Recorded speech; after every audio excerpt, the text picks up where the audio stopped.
This is Texans TV.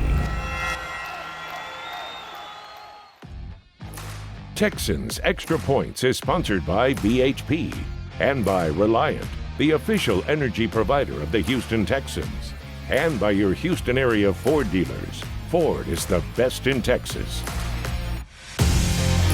We are ready to rock in Houston. Touchdown, Houston! Are you kidding? What a catch! Oh, baby!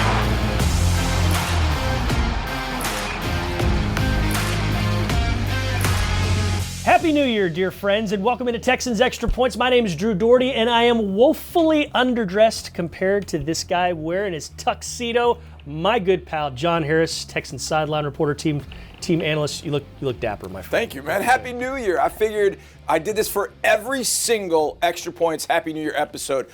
I just have never been invited for one, and I had to dress up for this one. Well, you're always invited. You're like a whole big bowl of black-eyed peas. You're bringing us good luck. But we got to do some news of the week, and for that, we start with some Texans quick hits, and we begin with the quarterback. Davis Mills played splendidly last Sunday and keeps on making great decisions in key moments. We've talked about and heard about that growth in those situations quite a bit this week.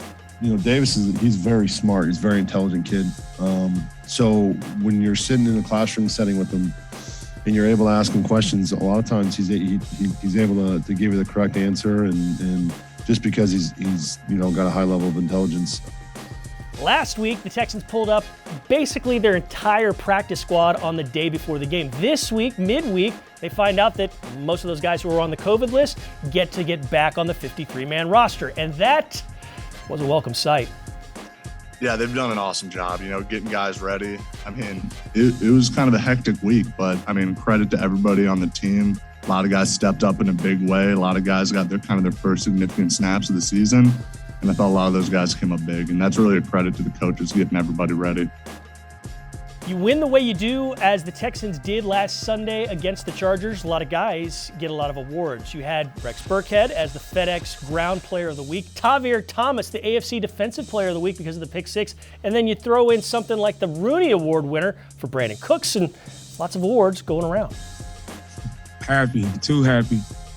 Glad it came when we got a win. So just going to continue to do what I do and go out there and just continue to show people who I am.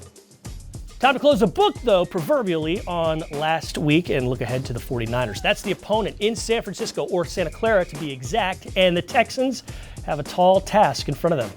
They're one of the least teams in the league in blitzing and those kind of things. But what they do is they keep the ball in front. They play good team defense. They're basically just playing the defense the way they've been playing it, and we just expect it to what we've been seeing on video for him to do the same thing.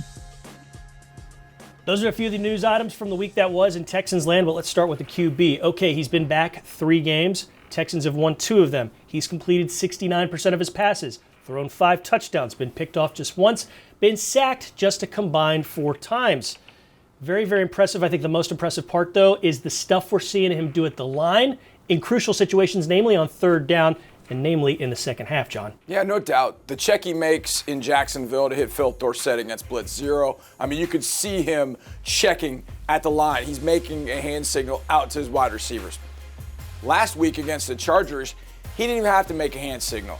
He had a run play that had a pass tag at the end, which basically says, here's our run play, 27 blast, X glance, or whatever they call it. And so at 27-23, you don't need to score. But Davis read what he needed to read, saw it, said, hey, I'm going to stick this in here to Nico. Mm-hmm. And Nico gets in. Look, the game's over if Nico goes down. That said, I was happy to see Nico score. But it also pointed out the growth and showed the growth of Davis Mills, the fact that he had the confidence even. I see something, I know I probably should, but you know what? I'm going to stick this thing in there because I got confidence in myself. I'm going to make a play. And helping that, or what would help that, is running the way you did last week against the Chargers. Now, it was a real head-scratcher because the Texans had not run well at all season long. They struggled yards per carry. They'd struggled to get yardage on the ground. And they went off last weekend. And they did so with a piecemeal offensive line. Charlie Heck was out on the right side, and you had a guy or two who'd had some starting experience here but it wasn't the unit that you've seen or been most consistent with all year long. What do you make of that, and how do you sustain that moving forward? Well, and it's a great question. I mean, it's a Maybe not $64 sustain, million question. but try to duplicate. Yeah, absolutely. Especially against the front like San Francisco. It's going to be hard to replicate it. Yeah. But if you don't run for 190, if you can at least, like you did in Jacksonville, 2-3 yards of pop early in a series, first, second down, that gets you to 3rd and 6, right. 3rd and 5. Those are manageable first downs. I mean, the Texans have been extremely good on 3rd down, 56% against Jacksonville. I was like 68 or 69% last week against the Chargers. You're at that clip, you're going to win a lot of games. But to get to that 3rd down conversion percentage, you can't be behind the sticks. You can't go for no gains or losses on your runs. It's got to be 2-3 yards of pop. That's what they did in Jacksonville, and I hoped at a minimum they could do that against the Chargers. They did that and then some. Well, let's split the middle. Let's say you run for 125. You're going to have an opportunity to get what you want because 3rd downs, you've been that much better on it because they're manageable, they're makeable. And of course, you got Cooks back, you got Jordan playing well. You got some matchup issues for the 49ers having to cover all those guys. Yeah, you get 125 on the ground, you're cooking with gas right there. Absolutely. You just brought up a few of the playmakers. In about 30 seconds or less, how much growth have you seen from all of them? And now you're sprinkling Brandon Cooks back in the mix because he's back off the COVID list. Massive. Nico, I think, has shown incremental growth every time he's been on the field. Yeah. Brevin Jordan, since he's got on the field, it's not been incremental growth. It's been massive growth. Last week, I felt like was when we saw, to me, the real Brevin Jordan, the Brevin Jordan we saw at the University of Miami, playing at the NFL level. I thought he was fantastic. 4 catches, 4 first downs. I think he's a real key for this offense for now and into the future. Good stuff. All right, we got to get into the defense after the break, but before we do, this guy was rocking the telestrator, and he was telling us about that 25-yard touchdown run in the first quarter by Rex Burkhead.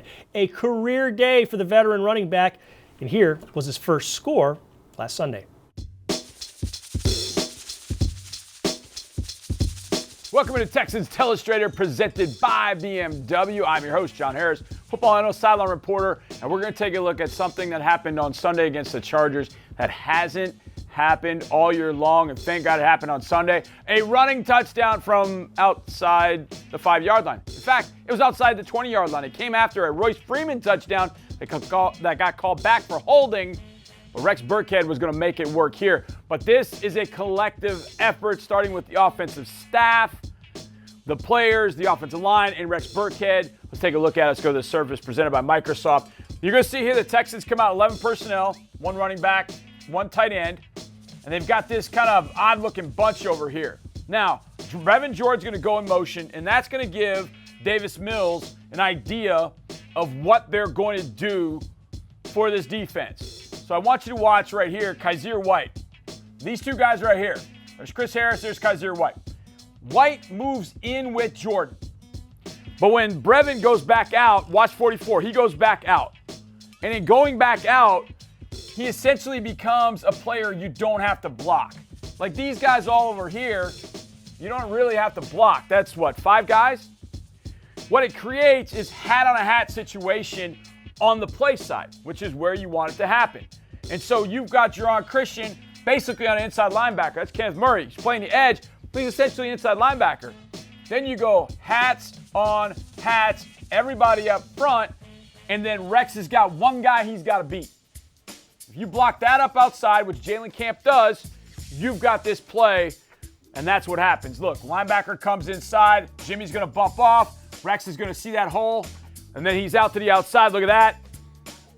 Jalen does a great job on the safety, and Rex gets in. Let's take a look at it from the end zone view. I always like looking at run game from the end zone view. Here we go. So you got this 2-eye right here. You got backside 3. So this is pretty easy. We're running this way. If you get him blocked right here, you can combo this to the linebacker, Tranquil. You got this guy basically out of the mix. If you keep Linval Joseph from coming down the line of scrimmage, man, Rex has got a chance. And that's exactly what you get here. Good double, combo here. Jerron makes sure with his footwork that Murray has to go that way. That creates this little seam right there for Rex. Jalen's going to get the safety enough. Samuel can't make the tackle on Rex. And then the big fella's going to get in the end zone with a great effort. Man, we have missed seeing that around here, and it was fun to see it all come to fruition on Sunday against the Chargers.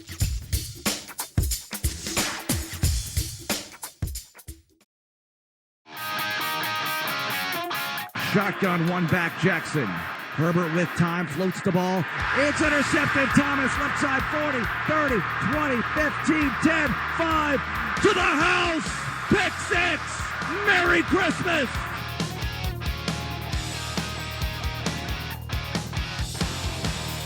That was a lot of fun, and Dougherty Thomas' little shimmy at the end and dance, it kind of just encapsulated the whole day. John Harris is a team sideline reporter. You were not shimmying, but you were jumping up and down. I was. Understandably so. That was the most fun I think we've had in the stadium since the playoff win 2 years ago against Buffalo. Just a fun game.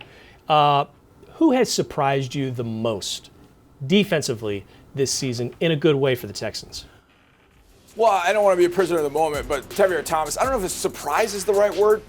I just wasn't totally sure where he fit. I knew special teams was going to be a spot where he could shine. I knew that. He had been a stellar special teams player with the Browns.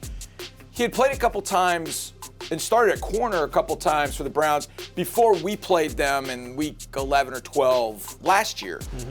But in the game, there were some guys that came back, so he didn't play against us at corner. So I wasn't totally sure where he was going to fit. From the bye week forward, I think he has been the defensive MVP. He's played well prior to, but when they move some things around, especially Desmond King moving from nickel to corner in the Buffalo game, and Dez has then been at corner for the most part, Tab has been playing that nickel spot. And the Texans have played a lot of nickel, and they can leave Tab on the field in running situations because he hits like a linebacker, but he covers like a safety and runs like a corner. And I think all those things have really come together. So from a surprise standpoint, I just wasn't sure exactly where he'd fit in. Yeah. I love him as a football player. I love him. And I know he's still good on special teams. He's fantastic. Up off the top, He is fantastic. Yeah. He has done so many good things. The kind of gems you had to find this past offseason, you found a few, and he's one of them. I was going to say kudos to the Texans personnel department bringing that guy in, because he's not the only one that's been a contributor that a lot of people like you, like me, didn't necessarily know where they'd fit in. Maybe didn't even know about him, in whole. All right, he is going to be very busy this week because he and the rest of this Texans defense have quite a bit of playmakers to worry about. George Kittle, Deebo Samuel. That it doesn't matter who's playing quarterback. Those two guys help a quarterback out. No doubt, and they're versatile. And I kind of gotten to where I hate that word versatile. The multiplicity that you have with Deebo Samuel in particular, because you can line him up at running back.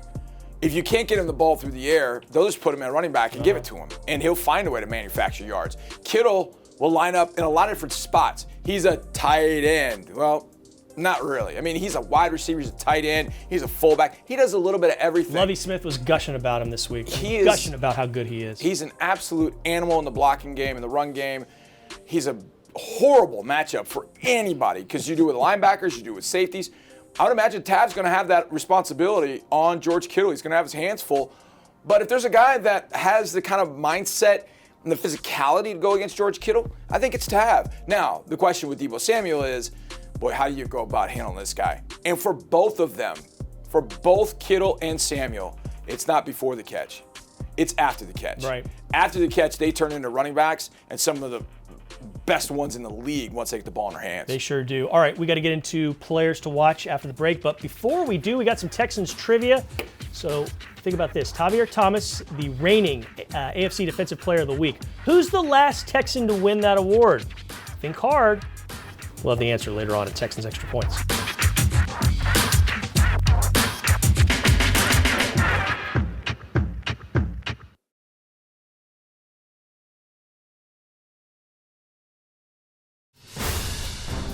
Well, I hope nobody gets mad at me, but as I was growing up, I was an Oakland Raider fan all the way back to when he was coaching there, and always have been. I love what they were all about, from Al Davis to John Madden. I mean, he's always, to me, represented what an NFL coach is supposed to be about in this business. He carried himself that way.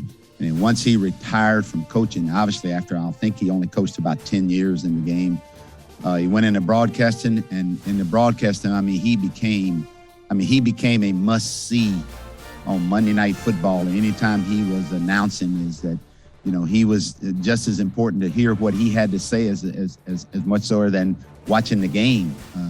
But he was a big influence, and I love what he represented and what he was all about.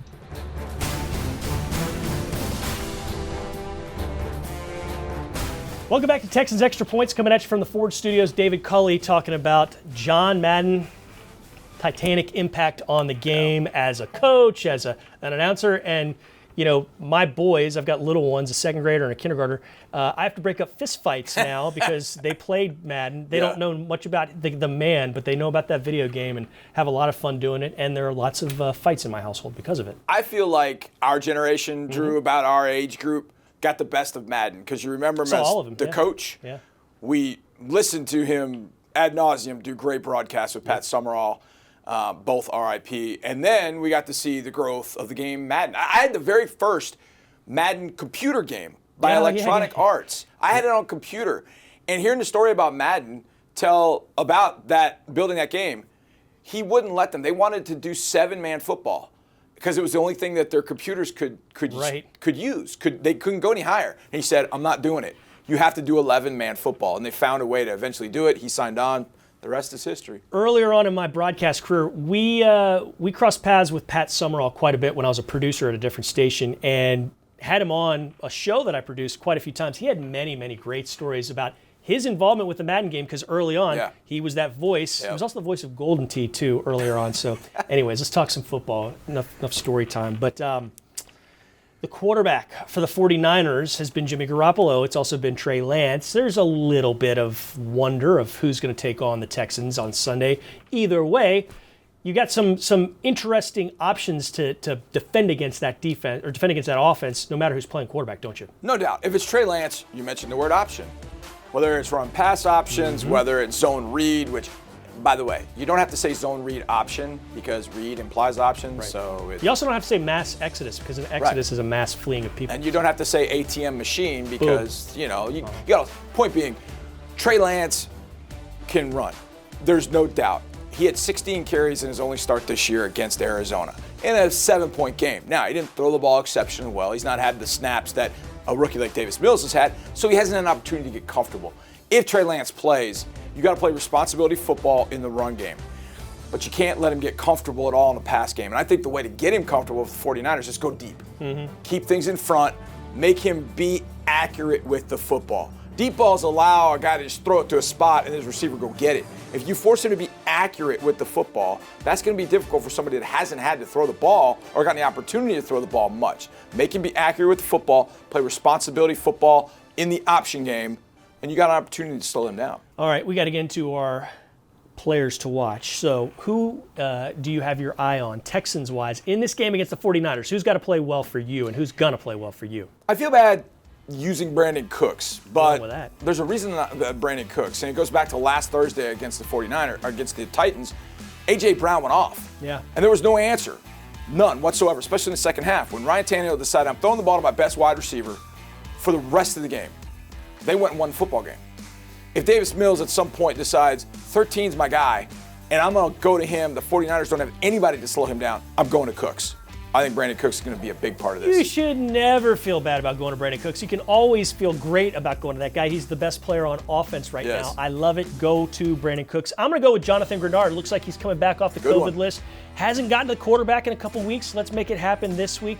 Get a strip sack. Get that sack total up. Make some problems happen for the 49ers on offense. All right, stick with us. We got to get keys to a win after the break. Plus, we have a Texans trivia answer as well. This is Texans Extra Points, and we'll be back.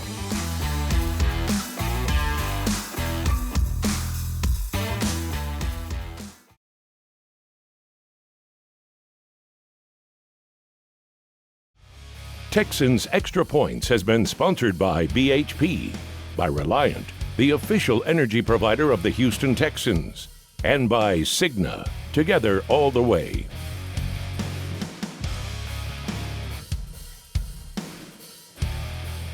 We're back, Texans Extra Points, and we got that Texans trivia answer earlier. We asked you, who is the last Texan to win Defensive Player of the Week? Because, hey, Trey Thomas is the guy who won it this week. You know who it is. I know who it is. Yeah. Can I unveil it? I get to unveil it? Sure. Week 2, 13-12 over the Jacksonville Jaguars, 2019. It was Whitney Merciless. You would have been a good, smart guesser if you'd said J.J. Watt because he's won it the most times, but he got it right. It was Whitney. Number 59 had a big day, 2 strip sacks like you mentioned, and the Texans squeak out the victory. Okay, tell me about keys to a victory. What must the Texans do to come home with their third straight win? Could you believe that? They haven't won 3 in a row since 2018, man. Well, that 9-game winning streak. I know. I think it doesn't have to be 190 yards on the ground. No. I think it's got to be 2 to 3 yards of pop on first down. Okay. Because that's going to allow them to get to third and makeable and keep D'Amico Ryans, defense coordinator for the 49ers, on his heels. Defensively, it's got to be keep in front. You got to keep Samuel in front. You got to keep deep shots. You got to keep Lance from hitting deep shots. And then you got to tackle the best you've tackled all year long.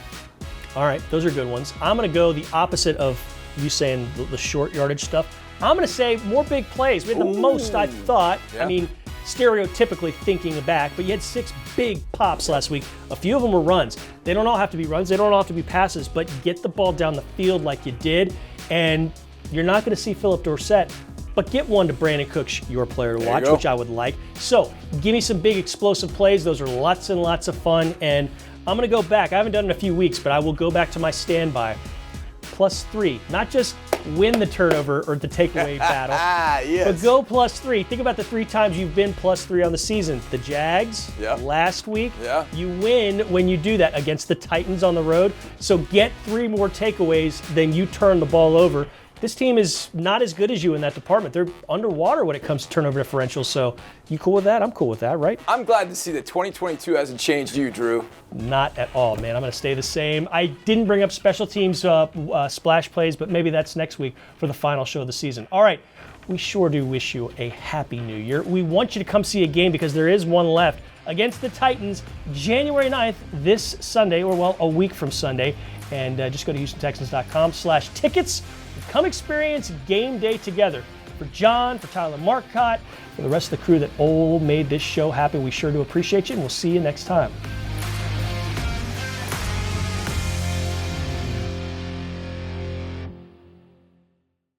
Thanks for watching. Subscribe to our channel and ring the bell to know when we post new content.